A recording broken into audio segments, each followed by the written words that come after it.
भैया जी, कहीं मैं आपका एक बार फिर स्वागत है। बातचीत का सिलसिला शुरू करेंगे। अवधेश जी, आपसे मैं माफ़ी चाहता हूं क्योंकि मैं पिछले जब ब्रेक से पहले था मैं आपसे बात नहीं कर पाया, नहीं पूछ पाया। लेकिन ये बात सच है कि कुछ ऐसे कम्युनिटियों से गुजरा जहां पे चंदा मांगने के लिए यात्रा गई। स्वागत किया, मुसलमानों ने बहुत स्वागत किया और वोरा समुदाय के तो लोगों ने फूलों से वर्षा तक कर दी। तो नदीमुद्दीन जी साहब, आपका ये बात सच है कि इंश्योर करना चाहिए ऐसी घटनाएं ना घटें, बिल्कुल इंश्योर करना चाहिए कोई ऐसी घटना। ऑफकोर्स प्रमोद कृष्ण जी, ये हिस्सा ना हो। लेकिन मैं अवधेश जी को एक हिस्सा देना चाहता हूं। ऑफकोर्स विनोद जी, मैं आपके पास आ जाऊंगा और मैंने जो बात कही मैं आपसे जरूर पूछूंगा। लेकिन लोगों ने कहा कि यात्रा का मकसद बंगाल के विजय पथ तक जाना है। कुछ लोग, विपक्षी पार्टियों ने आरोप भी लगाया कि आप पोलराइजेशन इस तरह से करते हैं और चुनाव जीतने का करते हैं। मैं आपके पास सीधे आऊंगा इसमें, लेकिन अवधेश जी को बोलने का मौका देना चाहिए। अवधेश जी।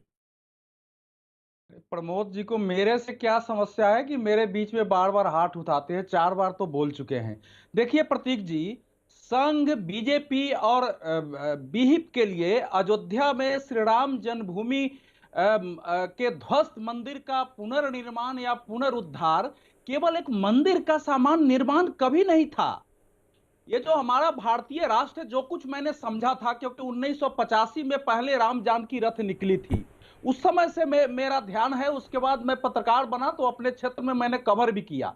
जो मैंने समझा है, संघ बीजेपी और विश्व हिंदू परिषद ने इसको भारतीय राष्ट्र का जो आध्यात्मिक आधार रहा है, जो इसका संस्कृतिवाद रही है उस राष्ट्र की अवधारणा के पीछे, उसके पुनर्स्थापन का ये अभियान मान के चलाया गया था। तो जैसे ही आप उस राष्ट्र के पुनर्स्थापन का अभियान कहते हैं, तो आपको संपूर्ण देश के समाज को इससे जोड़ने की भावना और जोड़ने का कार्यक्रम देना पड़ता है। ये आज जो ये अभी जो ये यात्रा निकल रही है, चाहे निधि संग्रह के नाम पर, इससे मुझे कोई आश्चर्य नहीं है, क्योंकि आप याद करिए, राम जानकी रथ के बाद संपूर्ण देश में शीला पूजन, उसके बाद दीपावली के लिए वहां से दिए जाते थे कि संपूर्ण देश में दिए जले और उनसे हिंदू समाज जुड़े, अपने घर में दीपावली में जलाए। फिर समय समय पर जो है थाली पीटने का कार्यक्रम, ऐसे अनेक कार्यक्रम दिए गए जिससे कि संपूर्ण समाज को जोड़ा जाए। तो अब उसका लाभ भी हुआ। 1986 में भारतीय जनता पार्टी 2 सीटों वाली पार्टी थी। जब 1986 में पालमपुर अधिवेशन में उसने अयोध्या में राम मंदिर निर्माण को अपने अपने अभियान का अंग बनाया, 1989 में 91 सीटें उसको आई। और मैं ये भी बता दूं कि बीजेपी जब सीटें मांग रही थी 25, तो बीपी सिंह जी ने देने से इनकार किया था। यही मंडी हाउस में बैठक थी। बिल्कुल, समाप्त करिए, समाप्त करिए। नहीं, एक मिनट, नहीं, देखिए, आप सुनिए प्रतीक जी, मैं बोलता नहीं हूँ। 4 बार प्रमोद कृष्णन, 4 बार जो है हमारे विनोद बंसल जी, 4 बार जो है हमारे कलीमुद्दीन जी, 3 बार जो है रिजू दत्ता, और 1 बार हमारे प्रेम शुक्ला बोले। और मैं बिल्कुल, बात तो रखने दीजिए, केवल बहस हो रही है, मैं तो तथ्य रख रहा हूं। आपका डिबेट हो जाएगा, इसके बाद मुझे नहीं भी बुलवाइएगा। मुलायम सिंह ने 15 सीटें बीजेपी को अपनी ओर से दी थी और बीजेपी 15 सीट जीत के आई थी, आप याद कर लीजिए। और 91 सीटें बीजेपी को मिली। और जब तक वो ध्वस्त नहीं हुआ था बाबरी मस्जिद 1991 में, बीजेपी 120 सीट जीत करके आई। तो ये तो अयोध्या का जो राम मंदिर है, अगर उसका सपोर्ट नहीं होता तो भारतीय जनता पार्टी का उभार नहीं होता। इस देश के पार्टियों को, विरोधियों को तो यही तो समझना कहा चाहिए। जा रहा है भाई, यही तो कह रहे हैं, यही तो बात, ये तो आपने बात को डिटो कर दिया ना। तो यही बात तो नहीं, मैं दूसरे रूप में कह रहा हूं।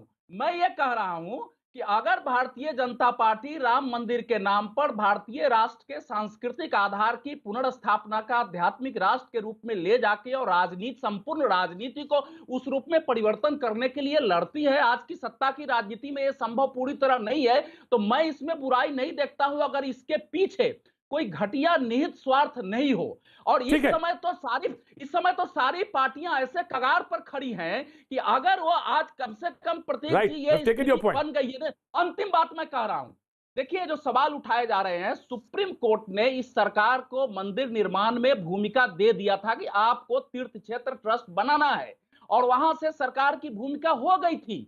ले तो सरकार ने अपने हिसाब से काम किया है। अगर किसी को आपत्ति है तो सुप्रीम कोर्ट में जाके कहना चाहिए कि भाई सरकार की भूमिका क्यों होनी चाहिए इसमें, तो आप उसको रोक दीजिए। अंतिम बात मैं ये कह रहा हूं कि देखिए, पश्चिम बंगाल में, जी हाँ, आप कह रहे हैं, पश्चिम बंगाल में इस अभियान का बीजेपी पूरी लाभ उठाने की कोशिश करेगी। मुझे इसमें कोई बुराई नहीं दिखती है। जिसके लिए वो लड़ाई लड़ी है उसको लाभ उठाने का हक है। लेकिन लेकिन ये जरूर ध्यान रहना चाहिए कि ऐसा नहीं हो कि सत्ता के लिए और जिस हिंदू समाज को आप जोड़ने ठीक है, की टेकन योर कोशिश पॉइंट। कर प्रमोद रहे कृष्ण, हैं, प्रमोद कृष्ण, प्रमोद तो कृष्ण, सत्ता प्रमोद कृष्ण, प्रमोद कृष्ण जी, प्रमोद